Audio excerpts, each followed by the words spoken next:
magacaygu waa Kudin Muuse waxaan ahay Ireland runtii waxaan ka xumahay dhibka ka dhacay dalka South Africa iyo walaalkeen ahaa sida xun oo bini'aadamnimada ka baxsan yani loo dilay runtii waan ka xumahay. السلام عليكم ورحمة الله وبركاته. مقعي وسعيد محمد دعادة محايد runtii maanta waxaan doonayaa muusikayga taado oo ku aadan dhibaatada Soomaalida ee lagu hayo dalka South Africa runtii waa wax laga xumaado maanta inaan wadankii aan berigii aan gumaysan ku jirin waxay ahayd wadda keliya السلام عليكم ورحمة الله وبركاته. مقعي وإفرح أحمد وحان كنا دلك آيلاند waxaa meeshan ka muujinayaa murugada iyo dhibaatada lagu hayo dadkeena Soomaaliyeed ee ku nool dalka South Africa. waa wax la dhibaayo Soomaali haddaan nahay ee ku nool qurbaha. waa inaan ka hadalnaa, waa inaan muujinaa dadkeena lagu dilayo dhagaxa. waxaa murugo weyn wiil yar oo Soomaaliyeed oo dhalinyaro ah inay barxad weyn la soo dhistaajiyay ee dhagax lagu dilay. walaalayaal taas ma qaadanayno, mana qaadan doono. adinkoo muujinaya walaaltinimada iyo Soomaalinimada waa inaan mid u wada istaagnaa aan ka hadalnaa. walaalaheen dhulaynaya ma qaadan karno. magacaygu waa Maxamed Cusmaan ku nool magaalada Dublin. waxaan halka maanta u taaganahay inaan soo bandhigo shucuubtayda siday u kacsan tahay ama siday uga xun tahay walaalkayga Soomaaliyeed ee lagula kacay dilka foosha xun. السلام عليكم ورحمة الله وبركاته. مقعي واسماعيل أحمد waxaan ku noolahay dalka Ireland gaar ahaan Dublin. waxaan ka muujinaynaa aan ka xunnahay dadka Soomaaliyeed oo lagu leynayo South Africa oo dhagax lagu dilo maalin walba mataqaanaa shag xoolahooda iyo dhaqaalahooda meesha lagu baabiyo. taasaan ka xunnahay waana kasoo horjeednaa Somaliland waana ka mudaharaadinaa waxaan dhalinyarada joogta Ireland oo maanta kulan aan ku yeelano meeshaan oo ka hadlayno dadkii masaakiinta South Africa lagu dhameeyay dowladda South Africa iyo tii Soomaaliya inay wax ka qabato marka Soomaaliya ay kaca. anigoo magacayga Cabdishakuur Maxamuud oo ku hadlaya magaca dhalinyarada Dublin. waxaan aad iyo aad ugu xunnahay dhibka iyo dilka loo geystay Soomaalida ku nool magaalada South Africa. aniga saaxiibkay dhammaan السلام عليكم وعليكم السلام.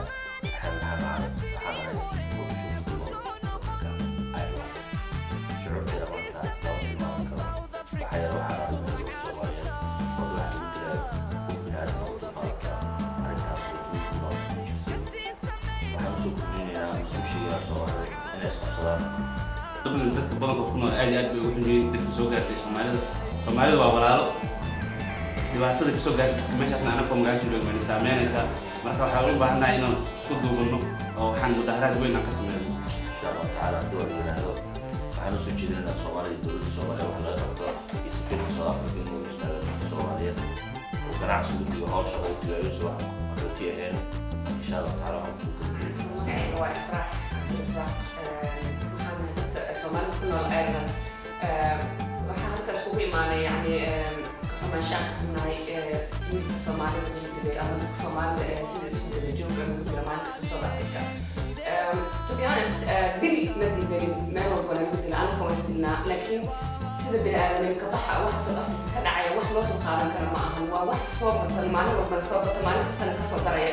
dumarka uur kale dumarkaan aan uurka lahayn caruurta nimanka qof kasta waa la dilaa. maxay ahayd waa arrin maxay ahayd anaga oo Soomaaliya meel kasta joogna naga xanaajisa arrinta ka dhacaysa South Africa mana u dulqaadan karno. marka fadlan waxaan ku codsanaynaa dowladda South Africa inay wax ka qabato ama maxay ahayd ay arrintan ay joojiso dadka Soomaalida ee maalin walba lagu dilaya ee waddanka South Africa. السلام عليكم ورحمة الله وبركاته. مقعي كحالة waxaa halkan wada keenay hadaan dhalinyarada Soomaalida ee ku nool waddankan Ireland. xanaaq iyo yani waddankeena waa kasoo kulmay qurbaan joogna haddana kulii ma ku haysano haddii la dhaho qoleheen waa nagala dhacayaa wax walba waa nagula sameynaya gabdheheen waa laguya waddankii haddii aan kasoo tagno waddamadii kale aan kasoo doonano meel aan ku noolaano nolol ku samaysanano waddamadii kalena sidaas hadaa la kulmo dowladda Soomaaliya gaar ahaan waxaan leeyahay dadkeeni baasboorka u sameeyaan qoomka oo loo diiday u sameeyaan waddankooda ku laabtaan. South Africa haddii runta la sheego oo dadkeena ganacsiga ku haystaan anageena dhaqaalaheeni waddanka wadankooda ay ku dhisteen. Marka waxaa leeyahay dadka Soomaalida meel walba ay joogaan inay ka banaanbaxaan cambaareeyaan oo dhibaatada lagu haayo gabdhihii waa la furmiyey wiilashiina dhagaxyo baa lagu dilay walaalayaal meel walba ay joogtiin ka banaanbaxaayaan. Assalamu alaikum warahmatullahi wabarakatuh. I can agree more than what my sisters are saying. Laakiinse dhibaatooyinka lagu hayo Soomaalida ku nool dalka South Africa oo wax loo dul qaadan karin waa dhibaatooyin badan sida xoolaha ayay noola dhaqmeen. Walaalayaal Soomaali haddaan nahay ma nihin dad nool ma nihin dad wax qabsanayo maxaa yeelay qurbaha aan ku noolnahay xitaa Soomaali ahaan waddan noola ixtiraamo waxaana laga dhigaa dad aanan jirin. Walaalayaal aan kacno maanta waxay taagan tahay ninkii dib loo kaco. Soomaali hadday dagaal naqato waxaana dad wada adag oo wax iska celin karo laakiin waa jaagnay ma nihin dad hadda dagaal u baahan laakiin maanta markii dadkeeni wadda cad intaa la keeno oo dhagax lagu dilo xitaa ninkaa ninkii dhiig loo kaco. Walaalayaal meel walba ay joogtaan adinka u istaagaya magaca Soomaaliyeed arrintan waxaa laga qabto. Midda kale waxaan leeyahay dowladdeena Soomaaliyeed waa inay ka hadashaa dhibaatada loogu samaynayo dadkeena ku nool dalka South Africa. Waa wax annagana dhibayso waa wax dowladdeena dhibayso. Maanta dowladda oo keliya ma taagan waxay taagan tahay shacabka Soomaaliyeed. Waxaan rajaynayaa tan oo kale inay mar dambe dhicin maxaa yeelay adduunka hadduu ahaan lahaa qof waddan kale u dhashay human right oo dhan aa wada istaagi lahay oo ka hadli lahay laakiin taas waxay caddaynaysaa Soomaaliya inay human right ay rights ku lahayn. sidaas darteeda waa inaan tusnaa adduunka inaan nahay dad jiro waa inaan tusnaa adduunka inaan annaga markaan aan garab isiinayno oo is caawinayno maxaa yeelay adduunka waxay u tahay Soomaaliya inay tahay dad dagaal iyo dhib iyo rafaad ku nool laakiin maanta aniga waxayna qabsan karnaa alxamdulillah waan ilaahay dowladda loo wadiyay laakiin ninkii dhib loo kaco Soomaaliya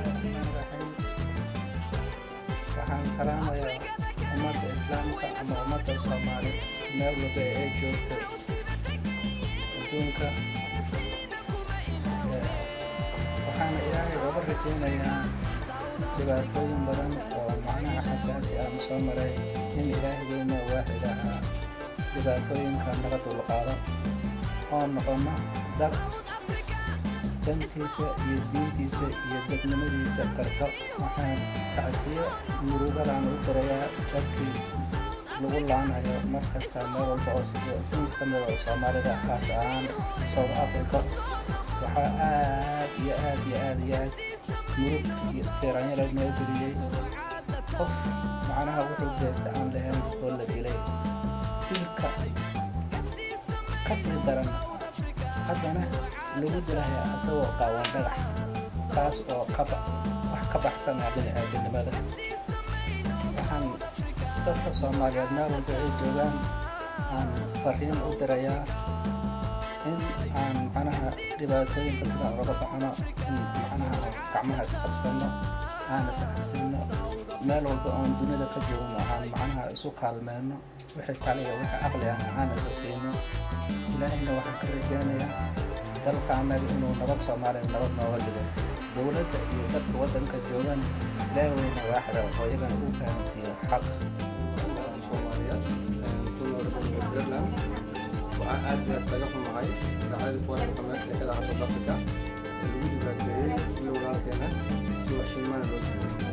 waxaan sidoo kale ku talinayaa ganacsatada halkaas ku hartay dadku soo laabtaan maalgashtaan sidaas ayaa habboon intay ku dhibaatoon lahayn wadamo kale dowladaha waxba u qabanaynin iyo dacwo aan meel loo raaca aan lahayn. sidaas darteeda waxaad ku soo laabtaan dadkooda kuwa dhibka loo geystana ilaahi subxaanahu watacaala dhibkooda kaga dhigo. السلام عليكم مقاعد محمد عثمان كنا dalka Ireland gaar ahaan magaalada Dublin waxaan cambaaraynayaa dilkii foosha xumaa ee lagu geystay wiilkii Soomaaliyeed ee sida xariiq darrada ahayd loogu dilay South Africa. tan Soomaalida Ireland dacdadan aad iyo aad ayaa noo taabatay dareenka iyaga mid guud iyo mid gaar ahaaneed siiba aniga maalintii aan arkay wallaahi waa ooyey markaa Soomaaliya haddaad dadkiinii aad mar hore idinku wax qabsan lahaydeen saa laydinma jijiideen banaanada.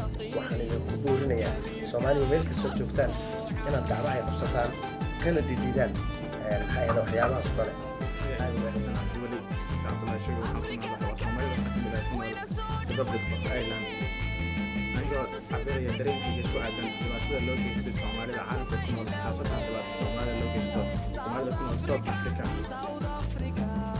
aad iyo aad baan ugu xunahay haddaan nahay soomaalida degan Ireland